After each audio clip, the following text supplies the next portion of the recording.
We all want more money. I don't know anyone who has a job who would refuse to be paid more to continue doing what they're doing. Most of us really want to be paid more for what we do, regardless of what that is. The reality of it is, though, is if an employer already has you doing something, they don't really want to pay you a lot more to continue doing that same thing. Right? You might get a 2% or 3% raise each year, maybe a bonus. But really, they're going to try to give you the minimum raise they think they can get away with to keep you there doing your job. If you're really productive, they especially don't want you to go anywhere else, so maybe you'll get a bit more of a raise, but they're going to do their best to keep you there doing all this output for what they're currently paying you. And that's just how things are. Some jobs are scalable, some aren't. The scalable ones will pay better, so if you're in a non-scalable job, essentially you want stuff that's really scalable. It's one of the reasons why stuff with software tends to make tons of money, if it makes any money, is because of the scalability of it. But those aren't things that are immediately fixable. If you want more money, essentially there's two things you can do. You can reduce your spending and you can increase your income. So increasing that income might be going and asking for a raise, finding another job, changing careers, adding side hustles, producing something that provides steady long-term income, right? Selling stuff online, adding a side hustle, or increasing investments, but those are all longer term items. The most immediate thing you can control is your spending, right? Of all the things you can do to gain more money, the only one that's directly in your control is your spending, but that is probably the hardest thing to change. And yes, I understand that large portions of what you spend are outside of your control. The amount you pay for rent, utilities or groceries, gas for your car note you might already have is kind of outside of your control, right? You can't control if your rent goes up or down, except by moving, which may not be an option. You can't really control what your utilities charge, so there are some things you can do to hopefully reduce that. And you can't really control what groceries cost except by changing what you buy, but at a certain point, you're kind of at the bare minimum cost of buying groceries, right? You got to put gas in your car. You can't change the price of gas at the pump. Some of these things you can change, right? Like you could move, but then you have to sit down and figure out, okay, if I move 20 minutes further away from where I go to work, how much is that extra 20 minutes of driving, the extra wear and tear on the car? If you have to take public transport, maybe it's 20 minutes if you were driving, but maybe it's a lot longer by public transport. And then you also have to figure out, not just the time cost, but the added stress cost. One of the huge drivers of stress in a lot of workplaces is that commute, right? If you're commuting an hour each way, is it really worth, $200 off your rent to go from, say, a 20-minute commute each way to an hour commute each way, right? Those are the things you have to look at in that scenario. But there are some things in your spending that is well within your control. How much you spend on entertainment, what kind of vacations you take, how often you eat out, what you buy at the grocery store. All of those are well within your control, right? If you're willing to cook or willing to learn how to cook, you can probably lower your grocery bill. If you're buying a lot of prepackaged food, right, it's probably going to improve your health as well to cook at home. There are a lot of relatively simple meals you can make that are pretty good and relatively easy to make, from just fruits, vegetables, meat, dairy, all those, maybe the most prepackaged thing at that point you're buying is like pasta, right? And that's going to have a nice benefit to your health as well as your grocery bill.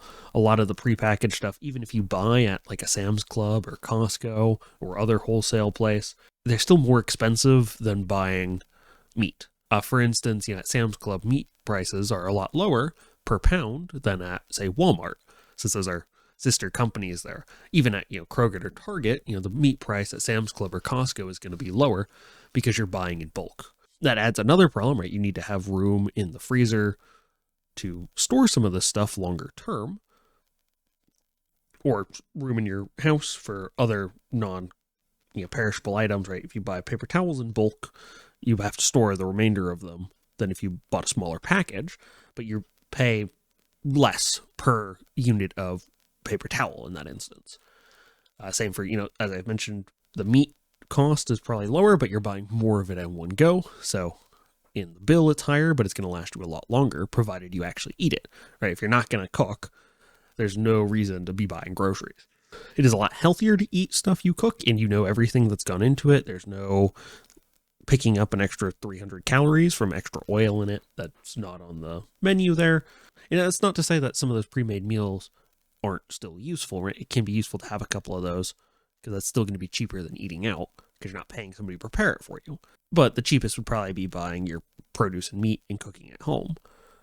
Eating out can become very expensive, especially these days with the inflation. Most meals out for me, just eating by myself, have gone up to $15-20 for one person, whereas before it might have been $10 if I was splurging, right? And so that price is, I can feel it. I've cut down on how much I eat out just over this past year, and I'm going to keep doing that in 2025.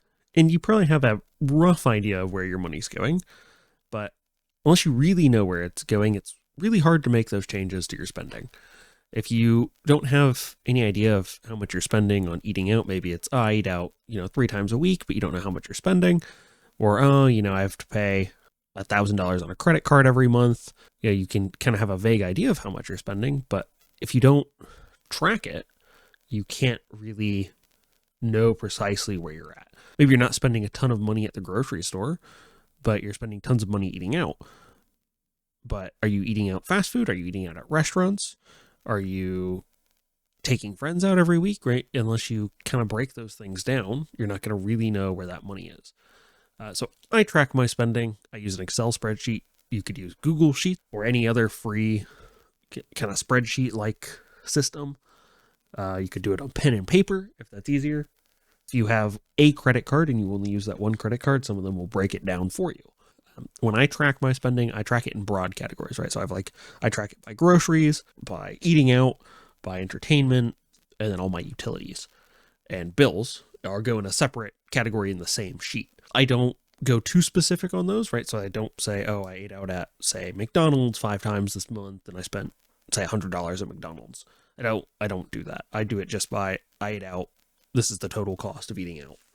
I know it's a meme these days, but if you're spending $5 a day on a cup of coffee at Starbucks, that's $150 a month, right? It's not going to magically make you be able to buy a house, true, but $150 might help you pay off additional debt. So if you give up buying that coffee at Starbucks where you're paying $5 a coffee for 2 or 3 months, well, that's $400-500 possibly back in your pocket. Depends on what you buy at Starbucks, of course. I know their sugary drinks, if you buy you just get those larger and larger sizes, you get the more elaborate drinks, the prices are going to go up. So maybe you're spending closer to $7 a day, which is more like $200 a month. That could go into paying something off. If you have a lot of debt, high interest debt, you don't want to keep that around. You want to get rid of that as quickly as possible so you pay less in interest. But the thing is, if you're not willing to change your habits, none of this really matters, right? And then you're stuck in the increased income, which is a lot more outside of your control, right? You're reliant on somebody wanting to hire you for more money or giving you a raise or availability of careers, which might take a long time if you need to get more certifications, more education, just get your foot in the door even, or even starting up a side hustle can take time to get going. Not to say you shouldn't do those things, that you shouldn't work to change careers if you don't like the one you're in, or it doesn't pay well, or add a side hustle. Even though it might take a little while to get going, once it does get going, it might bring in some good income. And so obviously work on those as well. But the most in your control option here is your spending. The other thing in your control, less so than your immediate spending every month, but more so than increasing your income, is how much debt you carry. Some debt is considered good debt. Technically, it's all risk. So it's every piece of debt you own, from mortgage to credit card debt to student loans, is increasing your risk of being wiped out, basically. From a financial perspective, the less of that you carry, the less risk you're putting yourself at. Obviously, emergency fund can be good. $1,000 is a good place to start. That covers a lot of emergencies. It doesn't cover everything, to be sure. It will not cover everything, but it will cover a lot of things. If you have to replace tires on your car, right, well, having $1,000 emergency fund for that means you don't have to add more debt that you're then going to pay interest on. washing machine breaks, dryer breaks, dishwasher breaks, refrigerator breaks, even if it doesn't cover the full thing, it covers way more of it than if you had to buy the whole thing on credit. So worst case, you're carrying a couple $100 of interest-bearing debt than $1,000 of interest debt. There's a couple methods to removing debt, right? There's people call the snowball method, where you just pay off the smallest ones and you just keep rolling that up. So you pay off your smallest one, you pay off your next smallest one, your next smallest one, until you get rid of all of them. Some people say, oh, target the high interest bearing ones first. There's a lot of methods to it. My understanding is from what I've seen online at least, the snowball method works the best because it helps keep you in the game, right? You're getting more frequent successes than if you target the highest interest bearing loan first. And there's some stuff you can do with credit cards where you get like 0% APR. That's a lot of very complicated, something you have to look into on your own. And it depends on your situation. Now, ideally, from my perspective at least, that you carry as little debt as you can get away with. Sometimes you'll have to. That's the case a lot in life, right? Sometimes you really have to carry some, right? Mortgages are a good example of that. Most of us aren't really going to have, I think the average home price in the US is $400,000 plus, right? Most of us aren't going to have that sitting around in cash. At least if you are, I'm surprised you're listening to this video, to be honest. So leave us a comment down below on how you managed to get there. But for most of us, we're not going to have that in cash. We're going to have to get a loan, pay it off over time. But really, it comes down to, what do you want and what do you value more? Do you want to have more money available so that you can do those things without like going on vacation or eating out, buying a new car without added stress of then carrying debt? Well, then you have to kind of prioritize that in your life. If you're not willing to prioritize it, then you're not going to make any changes to how you live, and you're just going to keep living with it. One of the things most people don't really talk about is how much extra stress financial problems bring to your life, let alone relationships.